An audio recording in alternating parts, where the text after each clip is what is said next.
और इस वक्त की बड़ी खबर आपको बता दें, दिल्ली एमसीडी का किंग कौन होगा ये 7 दिसंबर को साफ हो जाएगा। एमसीडी चुनाव के लिए आज दिल्ली की जनता वोट करने जा रही है। सभी 250 वार्ड पर सुबह 8 बजे से शाम 5:30 बजे तक मतदान होगा। एमसीडी चुनाव के लिए सुरक्षा के लिए तकरीबन 90,000 पुलिस के जवान तैनात हैं। कुल 13,638 मतदान केंद्रों पर वोटिंग होनी है। महिलाओं के लिए 68 पिंक पोलिंग स्टेशन भी बनाए गए हैं। अलग अलग दलों और निर्दलियों को मिलाकर कुल 1349 उम्मीदवार मैदान में हैं।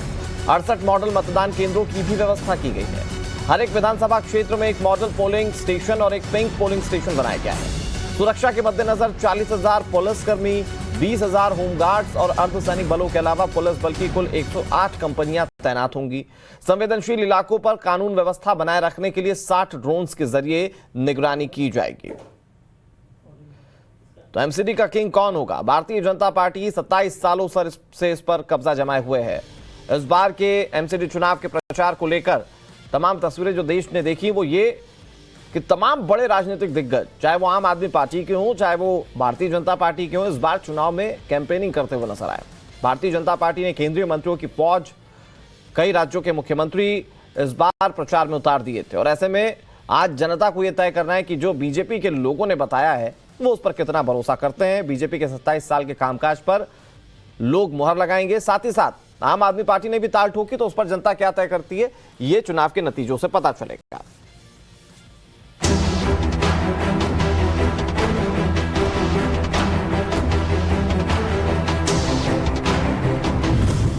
एमसीडी चुनाव में किसकी होगी जीत? बीजेपी फिर सत्ता पर होगी काबिज? आम आदमी पार्टी करेगी उलटफेर? दिल्ली नगर निगम चुनाव के लिए आज वोटिंग होनी है। सुबह 8 बजे से शाम 5:30 बजे तक वोट डाले जाएंगे। पिछले 15 सालों में एमसीडी पर बीजेपी काबिज है, लिहाजा बीजेपी किसी भी हाल में सत्ता गंवाना नहीं चाहती। तो वहीं आम आदमी पार्टी दिल्ली की सत्ता के साथ साथ नगर निगम में भी अपना दबदबा बनाने की कवायद में है। अगर कांग्रेस पार्टी की बात करें तो दिल्ली की सत्ता में अपने खोए हुए जनाधार को हासिल करने के लिए कांग्रेस कड़ी मशक्कत कर रही है। दिल्ली में एमसीडी के कुल 250 वार्ड हैं। एमसीडी चुनाव के लिए 1349 उम्मीदवार मैदान में हैं। चुनाव के लिए 13,638 मतदान केंद्र बनाए गए हैं। महिलाओं के लिए 68 पिंक पोलिंग स्टेशन बनाए गए हैं। अगर सुरक्षा की बात करें तो कुल 90,000 जवानों को तैनात किया गया है। संवेदनशील इलाकों में ड्रोन का इस्तेमाल किया जाएगा। कांग्रेस नेता अजय माकन सुबह 8 बजे राजौरी गार्डन के पास शीला स्कूल में मतदान करेंगे। बीजेपी के पूर्व प्रदेश अध्यक्ष और सांसद मनोज तिवारी सुबह 10 बजे यमुना विहार में वोट डालेंगे। राज्य चुनाव आयोग के मुताबिक दिल्ली में मतदाताओं की कुल संख्या 1,45,00,000 से ज्यादा है, जिसमें 78,93,403 पुरुष, 66,10,858 महिलाएं और 1,061 ट्रांसजेंडर हैं।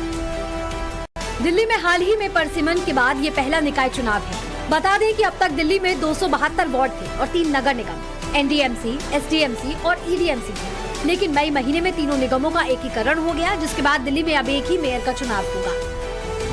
परिसीमन के बाद 22 वार्डों की संख्या भी घट गई। 1958 में एमसीडी की स्थापना हुई थी। साल 2012 में तत्कालीन मुख्यमंत्री शीला दीक्षित के कार्यकाल के दौरान एमसीडी को 3 भागों में बांट दिया गया था। चुनाव के मद्देनजर दिल्ली में सभी बाजार बंद रहेंगे। मेट्रो और डीटीसी की टाइमिंग में भी बदलाव किया गया है। डीटीसी बसें सुबह 3 बजे से शुरू हो चुकी हैं, जबकि मेट्रो सेवा की शुरुआत सुबह 4 बजे से की गई।